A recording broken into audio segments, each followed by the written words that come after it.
آزاد دمات خوش به دەستپێکی ئەنجامنامەیە گۆژ کۆنفرانسی هاتنە دەرخستن و چاوات بینن دەماتە و تەماشەوانین ڕۆناهی تیڤی خۆش بێ و سەر خێرێ بە پیرۆز بە سەرکەفتنێک پڕ مەزنج بۆ کوردی تەوایی وش بۆ هەموو مکەونێک بۆ کوردار ژیان دەکەنج بۆ واژی سەرکەفتن تێ دیارکردن پیرۆزش بۆ هەر کەسی ڕاستی ئەڤەیە دەمێک پڕ درێژ ji بۆ vê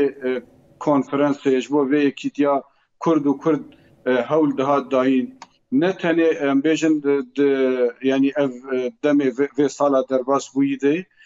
ji demekê pir dirêj di helwestê rêberê gelê Kurd Birêz Ebdala Öcalan digo gerek ev konferans yan kongira Kurdî li dar keve berî aneka li Başûrê Kurdistan dixwastin li dar bixînin bi serkêşiya Birêz Mesûd Berzanî lê derfet û cî nedigiya got karibin li dar bixînin ji bo vêna piştî şoreşa Bakur Rojhilatê Sûriye şoreşa Rojavayê Kurdistan û ew qeyseked û şehîd û hevalê me gazî çêbûn êdî dem hat got em hemû astangî ji pêşiya wê bên rakirin û ev kongir gerek li dar bikeve û helwestek yanî yek alî derkeve herkes bibe yek û helwestekê bidin diyarkirin ji bo pêşeroja Rojavayê Kurdistan pêşeroja Sûriye û girêdanê Rojavayê Kurdistan û Kurdistaniyê giştekî bihevdûre wê çawa bê diyarkirin ev konferansekî dîrokî bû ji bo hemû Kurda ji bo wilo pîrozbahî ji hemû beşê Kurdistanê hatin û nûnerê wana li vê konferansê hazir bûn û aynî çawa xelkê Rojavayê Kurdistan wê coşê tevlî bûn nûnerê got hatibûn ew coşa wê em bêjin Bakur Başûr û Rojhilat xwar anîn derbasî vê konferansê kirin ji bo wêna yanî hêviyê pir mezin di vê konferansê de wê pêk bê Belê Azad yanî tedî destpêka konferansê jî dema got fermandarê giştî Hêzên Sûriya Demokratîk Qesedê Mezlûm Abdê Axivî got yekbûna Kurdên li Rojavayê Kurdistanê tê wateya yekbûna hem Sûriye hem jî xurtkirina Sûriye bixwe ev yekrêziya Kurdî heta kîjan astê dikare bandorê li têkiliyên di navbera Kurda û desthilata Şamê de bike ana destpêkê dijberge yanî devera herî sîstem û herî rêxistinkirî û herî xwebrêve dibe astangî Bakur Rojhilatê Sûriyeyê lê di kesayeta Qesedê û rêveberiya Xweser de lê ev belavkirina Kurdî di hundirê Rojavayê Kurdistanê de astangî li pêşiya rêveberiya Xweser û astangî li pêşiya Qesedê derdixistin got ew hêza wê heyî di Sûriyê de rola xwe bilîze piştî vê yekîtiya Kurdî hat ragihandin û konferans li dar ket êdî rêveberiya Xweser û Qesedê ew rola gotkarî bûn bikin wê derbasî hundirê paytextê bibin û wê bibin hêzek ji bo Sûriya pêşeroj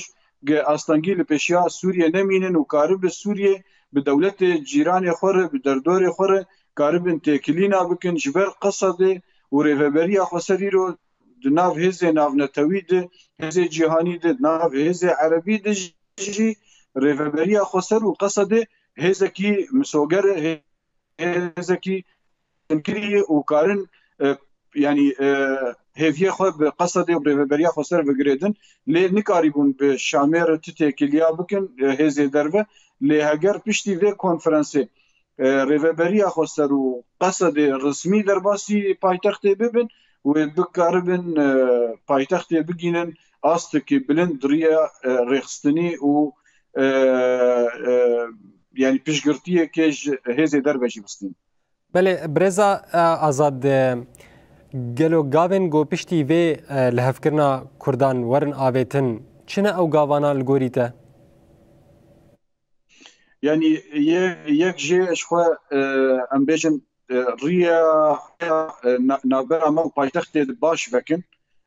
helwesta Kurdî bibe yek û her li paytextê di destûra Sûrî di misoger bibe mafê Kurda di hundirê Rojavayê Kurdistan di hundirê Sûriye giştî di mafê Kurda bê te'kîdkirin misoger bibe دملێدن ئەو مژارێ ناکۆکیە هەنێ عالیە پەروەردێ عالیە ئەم بێژن خۆپاراستنێ عالیە ئابۆری دوێک ئەv şandeyê jindirê vê konferansê derkevin wê karibin wana jî bi şamêr baş delal bikin ji ber beriya naka nakokîn derdiketin yanî em carna naxwazin navê kesayeta bêjin lê mecbûrin di wextê got rejîma Baş hilweşiya û Ehmed Şer hatîna tike sînzanî wê Sûrî çi bibe hinek ji Kurda çûn li bin pira xew dikirin li bexça xew dikirin dixwestin Ehmed Şer bibînin hinek wêneyên xwe pêr bikişînin û bi navê Kurda xwestin derbasî paytextê bibin îro roj û ev qîse tecawuzê goçê dibûn wê bên rakirin ti kes nikar ji ber xwe her bêje ez bi navê Kurda hatime ez doza mafekî dikim ya ez hatime ez bêjim mafê migiyayî me ez tişkîlin Sûriye naxwazim evana wê rabin û tecrîba goberî 100 salî li Bakurê Kurdistanê çêbû û mafê Kurda binket wê vê demê ew tecrîbe carekê din dubare nebe terzîbina wê Kurda misoger bibe vê konferansê rengekî resmî hundirê destpêka Sûriye û Rêzdar Azad Belê Rêzdar Azad ez bawerim tu jî dot konferansê hazir bû coş û heyecana gelê bajarê Qamişlo çawa ye xelkê bajarê Qamişlo çawa li darxistina vê konferansê dinerin rastî heta vê kêliye jî millet hîna li ser nigayê û yanî ne tenê milletê di Rojavayê Kurdistanê de ê li hundirê paytextê li milê Helebê li hemû deverê Sûriye Kurda resmî daketin kolana û bêtirs ew coş yanî bi coş daketin daxuyanî kirin û li hundirê em bêjin Kurdistanê giştî me ew jî dît çawa bêtirs pîrozbahî dihatin piştî dawîbûna konferans diriya malpera diriya telefona re yanî ew hezkirina xwe û kêfxweşiya xwe bi miletê Rojavayê Kurdistanê re par vekirin evaya jî yanî yek ji wan berhemê got konferansê derket. Belê Birêz Azad di dawiyê de dixwaze tiştekî li ser ekrana me bêje weke şîrovekarekî siyasî kerim bike peyama te yanî em bihêvîne çawa mudaxela me yanî rengekî îcabî hemû Kurdistaniya piştgirtiya me kir em bihêvîne ew piştgirtî berdewam bike ji ber ev serkeftin neya me tenê ya wanayî jî a duyemîn zûtirîn komîte bên avakirin ew komîte ji bo mafê Kurda hundirê Sûriye de bi rengekî zûtirîn karibin hem milê destûrî hem jî milê din de nîqaş bên kirin û çareserî zû bê danîn yanî dereng nekeve ji ber wext hatiye her rojek derbas dibe ew dibe astengî demê pêşî wê derkevin. Belê şîrovekarê siyasî Azad Hiso gelekî spas got ji bajarê Qamişlo li gel me hazir bû te ev agahî û nirxandin di derbarê konferansê de bi me re par vekirin gelekî spas.